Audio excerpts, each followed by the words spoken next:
And welcome back to the Financially Simple Experience. Today, friends, we're going to have a fun discussion. We are going to have a discussion that we as business owners all love to deal with, and that is letting go, losing control. I'm reminded of a story that I probably have shared on the podcast years ago where I was talking with a business owner and he literally placed his hands on this imaginary steering wheel like he was driving a car down the road. And he said, as long as I can control, his word, control my business, I'm good. So today, the conversation is going to fly directly in the face of that statement. I've titled today's episode, For Your Business's Sake, Let Your Office Manager Manage You. Let your office manager manage you. You say, Justin, I don't have an office manager. Look, more than likely, if you've been in business any length of time, you realize that you are probably not the best HR director. You're probably not the best marketing, or you may not be the best at developing systems or processes, or you may not be the best at leadership. You certainly may not be the best at sales processes. You may not be the best at when it comes to legal or accounting or finance or strategic development. There's no way that any one of us can be the best at everything our business needs. And as our businesses grow, we find ourselves in this position of quandary. We find ourselves in a position of, I cannot spin any more plates. Whenever I'm talking with our advisors in our company, I'm often reminding them that if we're not careful, a business owner could hear us talking with our advice, and there's an instant disconnect as we're trying to help a business owner drive the value of their company or drastically increase their net worth. What the business owner many times hears is, you want me to do what? You want me to do what else? Okay, I'm already going 1,001 miles an hour. I can't take on any more responsibilities. Perhaps you felt that way in your life. And so lo and behold, we start hiring people. We hire people to come alongside us. We hire people to take on some perhaps mundane task in the early days of our business. And all of a sudden, we have to trust people with larger, more tedious, more impactful, more risk. The task which cause our business to ultimately succeed or fail. And thus we lose control. And that is exactly what we don't want to do as business owners. We don't want to lose control. So today I want to talk about it from a standpoint of a manager. Maybe in your business you have a manager, a business manager, a practice manager, a COO, chief operating officer, president, whatever the term is that you yourself and your particular business is using. You may have a right or a left-hand person involved that's driving you to be more and more successful. You've taken a step back. You've plotted a course of success for your business. You know where you want your business to end up in a year, 2, 3, 4, 5, whatever the time frame is that you use in your business. But yet now we have to release. So I want to talk today around the concept of an office manager, a business manager. Again, they can be synonymous with your particular business, whatever term you would use. But today I'm going to use the term office manager. Just realize we're dealing with it in a way that you can apply it to your particular business. So what is the role of an office manager or a business manager, a COO, whatever the term is for you? What is their role? Their role is simple. It is to know your strengths and weaknesses and to see the strengths and weaknesses of the entire team. That's one of the very first things that an office manager has to do. They have to know who they're playing with, the pieces on the chessboard, if you will. They have to know the team, what motivates them, what demotivates them, what inspires them, what frustrates them. The office manager has to know those. That's one of the very first roles of an office manager. See, if they don't know what frustrates you, then this delegation that we're trying to aspire to do, this delegation will fall short. You'll end up getting frustrated.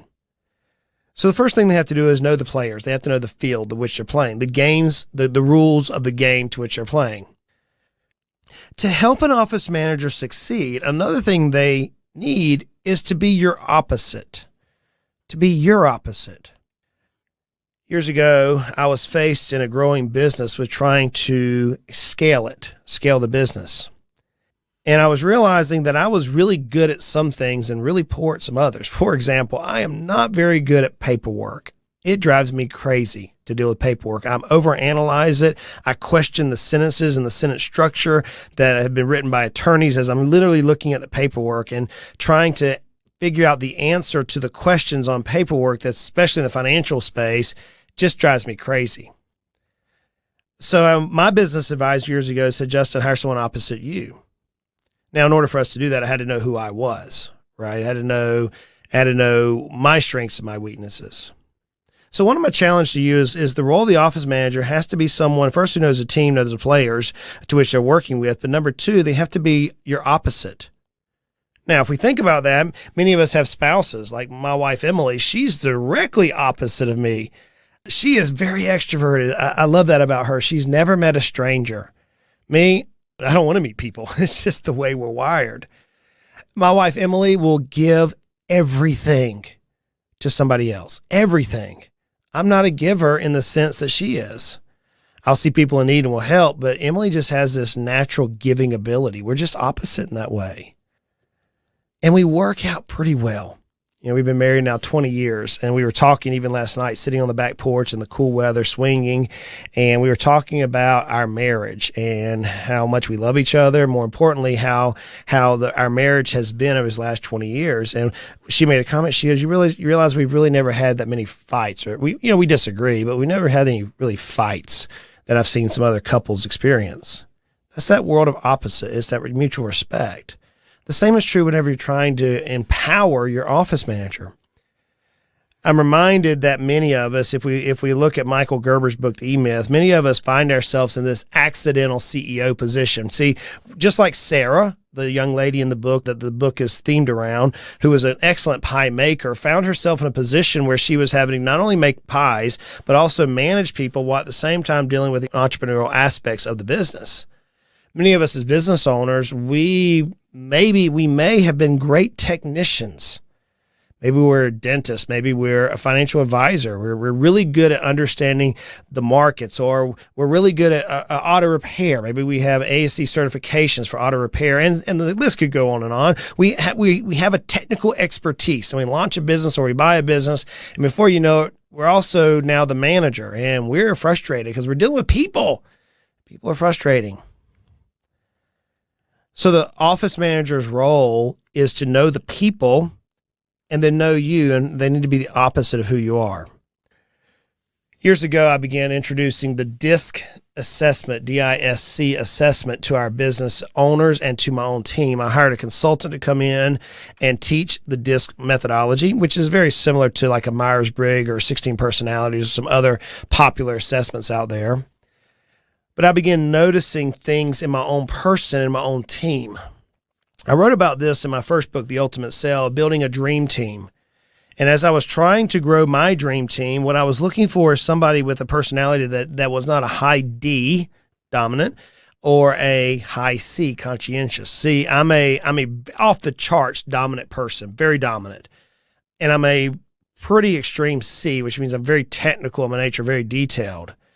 I have very little I, which is influential, which is the fun-loving side of people. I'm not a fun-loving guy. You put me in a party, I'm the guy who's quiet. Go to a ball game, I very rarely cheer. It's just who I am. But I can analyze everything through my high C, and I can drive people, which is my high D. I realize the importance of checklists, which is often an attribute of the S personality in the DISC acronym, but I don't follow checklists. I don't follow a process 1, 2, 3, 4, even though I often speak about processes. So whenever I was looking to hire somebody from my practice, my advisor was saying, Justin, you're a high D, mid C. You need to find somebody with a high S, low I, or a high S, low C to help you with your business. And in doing so, I wasn't in constant conflict with another alpha type personality that I would have been. So the role of a practice manager or a business manager is basically to know the players and to know you. Know the players and to know you. And you're trying to find somebody who is opposite your personality, who is not directly in competition, or you would feel threatened directly in competition with that party. So now let's assume, for kicks and giggles, that you found an individual like I did. I can remember coming to this resolution in my own life that, hey, I need somebody opposite me. I need somebody who can hold me accountable. I need somebody who I will allow to manage me. Now, that flies in the face of control that we business owners want. I can almost point to failure in businesses as pride or lack of systems. And many times pride as a business owner, not allowing somebody else to influence them or impact them is pretty powerful. See, we don't know everything. We don't. Even though I've been in business for almost 30 years, I learn something new every day from other business owners and even my colleagues who have never been business owners. Let me give you a statistic here, which I think is interesting. Poorly engaged managers cost the global economy $8.1 trillion with a T in lost production each year. Think about that. $8.1 trillion in lost productivity each year because of poorly engaged managers. So if we're going to hire somebody to manage us, we need to have them engaged.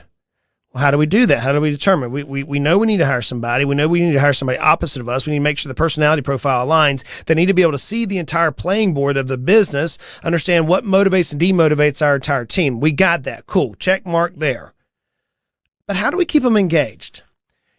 It's an old, simple analysis, but a SWOT analysis is a powerful tool. It's simple. It's simple. I still subscribe to the keep it simple stupid rule because I'm using the stupid one. If I run a SWOT analysis in my business today, I can see my weaknesses and I can share those with my business manager, my office manager, and allow them to challenge me to improve those areas. I may have shared this story with you years ago that happened with Miss Amy. Miss Amy has a special place in my heart. She's one of our planners here within our company, but she wasn't hired to do so. 4, 5, 6 years ago, I found myself needing a manager, needing somebody who was opposite me, who had my values, somebody who could understand my experiences and also could catch my vision and challenge me on that vision. So I began a search throughout the community to try to find this individual. I knew kind of what I was looking for. I was looking for somebody who was experienced, somebody who may have grown up in a family business, somebody who perhaps had their own business at some point along the line, somebody who was opposite my personality, somebody who was gracious, who was softer than me. I can end up being harsh sometimes, unintentional, and often to many people's hurt feelings. I needed somebody who could couch me, but I also needed somebody whom I respected. Lo and behold, after a little searching, a client referred me to Miss Amy. Miss Amy and I were speaking one day, and I was dragging the conversation out because, candidly, if I'm being completely transparent, I did not want to hire this person to challenge me. I did not want to relinquish control of my business. And I can remember driving back from a saxophone lesson. I was taking saxophone lessons at the time, and she calls me middle of the day and she says, "Look, are you going to hire me or not?" Now think about that. She's in the process, and we had multiple conversations. And at that point, yes, I'm going to hire you. What pushed me over the edge of that decision was that forwardness in the gracious manner in which she approached me. Now, just before that event, I'd asked her to go to dinner with Emily and I and bring her husband along. Her husband's Peter. He's an unbelievable dude. A lot of respect for this family. Like I said, they hold a special place in my heart. And I'm at dinner with him at Carrabba's, and we're having shrimp scampi, which is Emily's favorite meal there at Carrabba's. And I'm looking, Peter's directly across from me, Amy's to his with left, Emily's to my right. And Peter asked me a question. He said, "Why are you interested in hiring my wife?" And I said, "I need somebody who will tell me no. I need somebody who will push back on me hard." He started grinning. I mean, it looked like a cat who had just eaten Sawbriars. I mean, this guy has a huge grin on his face, and he goes, "Oh, Justin, she will tell you that." And we had a big laugh and kind of whatever. And Emily piped up and she said, "Amy, he needs somebody to tell him no graciously because of his personality. You can't rub him wrong. You gotta walk at the right time." And I hired Amy, and it changed my business. Wasn't long after she joined our company that I found myself in the teal chairs. She had decorated her office very, very ornately, and there was these 2 chairs in her office that are teal in colors. And something had happened one day. She knew the playing field. She knew the vision. She knew the strengths and weaknesses of the company. Full disclosure, from my eyes were in her hands, full trusting, giving her the authority to challenge me. And the day came whenever she said, "Hey, Justin, I need to speak with you." We're going to talk about the timing of this and some things I've learned personally and I've seen in other businesses. But the time came where I walked in, I sat down in her chairs. She shut the door and she said, "We need to speak."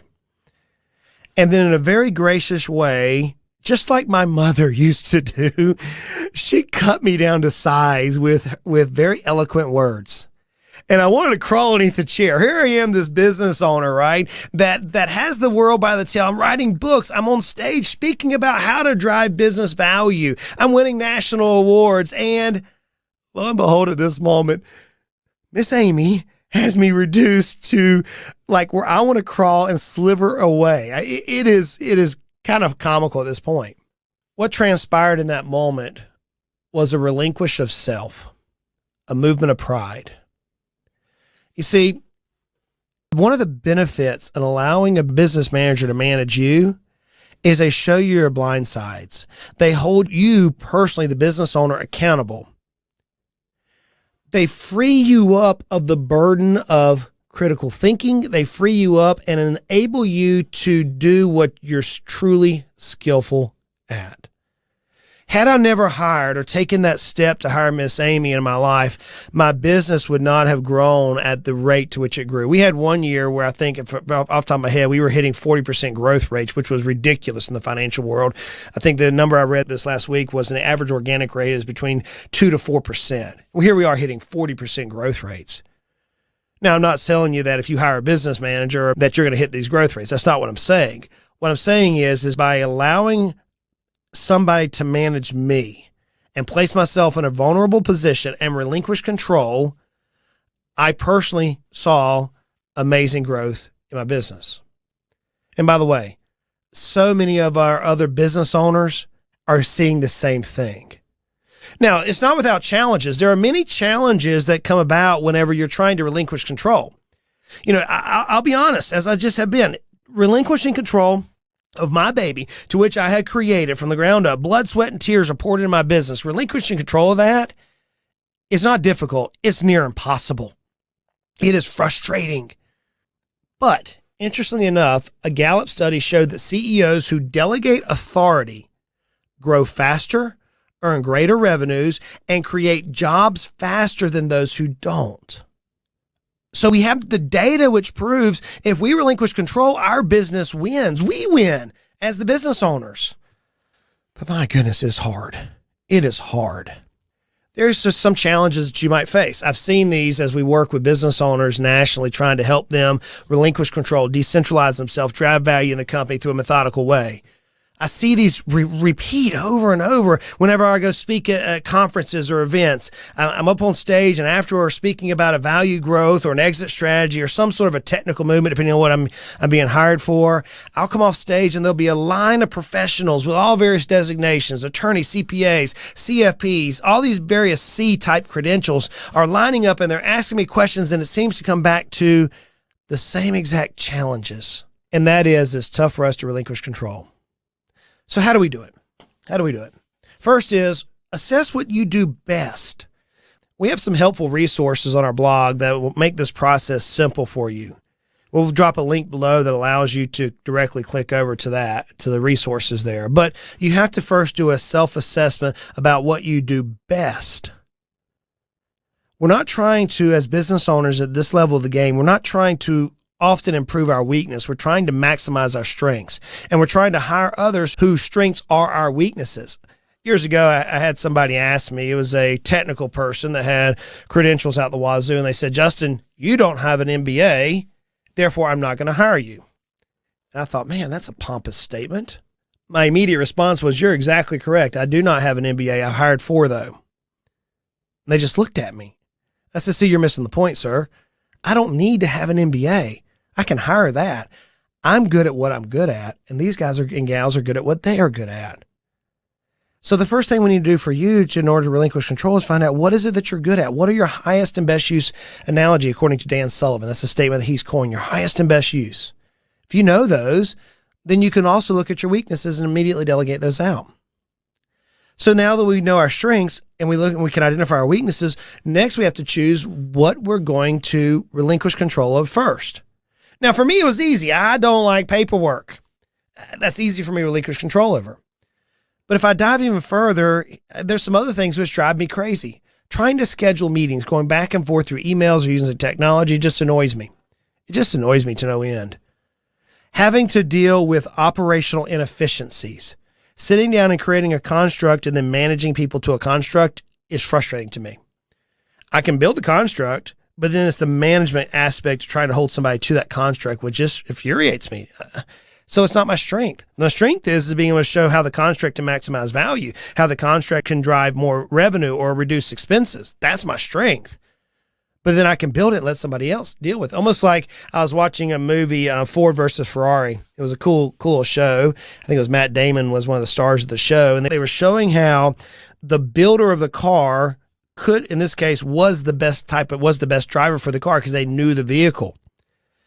But the driver was not a good crew chief. The driver was not a good politician to be able to deal with the corporate types. That was, in this case, Carroll Shelby. By the way, my dream car is still a 1965 Shelby Cobra with a 428 Cobra jet in it. That's my dream car. But nonetheless, the illustration still proves that we can back out and we can elaborate and hire somebody to deal with our weaknesses. So I want to deal with now the best practices we can use when we're working with our office manager. Now, this precludes that you've hired somebody. You've hired somebody opposite your personality. They know the playing field. They know your strengths. They know the weaknesses. They know where you want to be. You've got your brain, and now you're trusting this person. What's the best way? What's the way that's going to yield the success that you perhaps desire? First is set clear expectations. Set clear expectations. To me, at the time whenever Miss Amy came in, I was looking for a cultural experience. The office culture was not where I wanted it to be, and I needed somebody who could help me with the culture of the company. I wanted somebody who could make the office, our particular business, which was a best-in-class business. I wanted somebody who could build that construct in such a way where people wanted to be there. I wanted somebody who could help me manage the processes. So I had to give clear expectations. Second thing is I had to provide regular feedback. So we found ourselves in a position where once a week we would see where we had sticking points, and we would have a candid, we called it a unfiltered conversation. Miss Amy and I could have a confidential conversation about what was frustrating me, what was frustrating her, how we could work together to build the company we aspired to. We created a commonality, a camaraderie between the two of us where we celebrated the wins and worked with each other through the challenges. But we had to have regular feedback. The third thing I had to deal with was I had to accept accountability. I had to accept accountability. You've heard me say this before, no doubt. I believe as a business owner, our priority number one is to celebrate wins, is to maximize our team's ability to win, whatever that may be. So I found myself celebrating people. I would speak up to people. I could see in people, as I still do, more potential than many times they could see in themselves. And it would break my heart to see team members who just sold themselves short. But not only could I see the aspirations of people, I found myself missing their failures.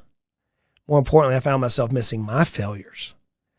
And having the opportunity on a weekly or monthly basis for Amy to be a filter for others, to speak into me, for me to accept accountability for the failures of the company was powerful.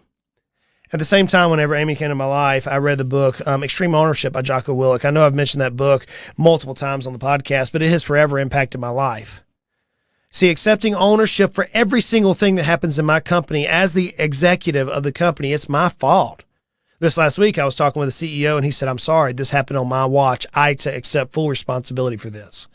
That is the power of having an office manager. But all that would be remiss if you did not delegate effectively.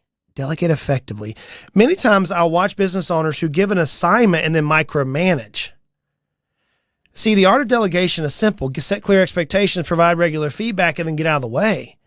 And if the activity isn't reached, then we come back and we say, what was unclear? Was the expectation unreasonable? Why did we miss this expectation? Now, sometimes we miss the expectation just because of circumstances. I mean, holy cow. How did 2020 and 2021, 2022 impact your business? At some level, the coronavirus and the disruption we all face impacted our businesses. And despite our best efforts, our dreams or aspirations, the things we were trying to achieve was derailed. If we acknowledge that we were derailed because of the coronavirus, then we would also acknowledge that sometimes our managers just couldn't meet their expectations. So in order for us to succeed in working with a practice manager, we need to set clear expectations, provide regular feedback, accept accountability for ourselves, our own actions. We have to delegate effectively, and then we have to have constant communication. Frequency is powerful. One of the things I teach business owners is to have a weekly meeting with their stakeholders. At this point in my life, I'm meeting weekly with my executive team. Previously, in my previous business, I was meeting weekly with my practice manager, my office manager. And in those meetings, here's what I learned. Timing is everything. It wasn't long before Amy learned that I do not accept bad news very good on Monday mornings. Monday mornings for me, my brain is racing at 4,000 miles an hour on everything that's got to be done this week. And I'm making lists, and I've been working on it all weekend. And Monday mornings is not a time when to approach me with a problem or ask me to go into creativity mode. By the way, Fridays for the most part, are not a good time for me because my brain, if I leave anything unresolved, I do not sleep in the weekend. I don't have a restful Saturday, Sunday to rejuvenate my body. So we learned that for my personality, timing matters. So we wouldn't have any hard discussions on Monday mornings or Friday afternoons. We would deal with the tough discussions Tuesday, Wednesday, and Thursday. And that way we had time to deal with it, and I could relax or not have my mind working at 4,000 miles an hour. So these are just a couple of helpful tips that you can use to maximize your efforts in working with an office manager. So let's summarize. Look, you can't do everything. You cannot do everything. You need somebody on your team. Perhaps your business has grown to a point where you need multiple players on your team, like I'm dealing with now, multiple executives. Maybe you're in the infancy of your business and you just need a key employee. Maybe you're at the point where you need a manager or two involved. Ultimately, we all need to have somebody hold us accountable. So let's find that person. That's step number one. And the benefits is you want them to manage you. You want them to show you your weak comings. You're going to have challenges. You can overcome these challenges because, as the Gallup study said, those CEOs who entrusted and delegated authority to others had greater revenues, grew faster, and created more jobs than others who didn't. So we want to delegate. We want to get things off our plate. There's several things we can utilize to help us be successful. We can set clear expectations. We can provide regular feedback. We have to accept accountability for our efforts. We have to delegate effectively. We have to have open lines of communication that includes frequency and timing. Those are all the things that drive us forward. One thing is certain, though. If you maintain 100% control of your business, if everything has to filter through you, your net worth, your business value will suffer. It will suffer. You say, Justin, man, I hear you. I know I need help, but man, I just don't know how to do this. Hey, reach out to us. Check out the Financially Simple blog. We have lots of help on there for you as a business owner. Check out our social media channels. We're putting helpful hits that are relevant to in real time on social media. But maybe you need a one-on-one coach. Hey, reach out to our team. We can help you. This is what we do. Until next time, friends, I realize life is hard. It is. Letting go of your business is hard. I get it. And it is frustrating. Man, those days in those teal chairs will forever impact my life. But it's good. It's good. I still smile, a warm smile, at how Amy tactically and caringly influenced my life. She influenced my life in a way that very few have ever done before. And for that reason, I'm forever grateful. We have so much to be grateful for, friends. Y'all go out and make it a great day.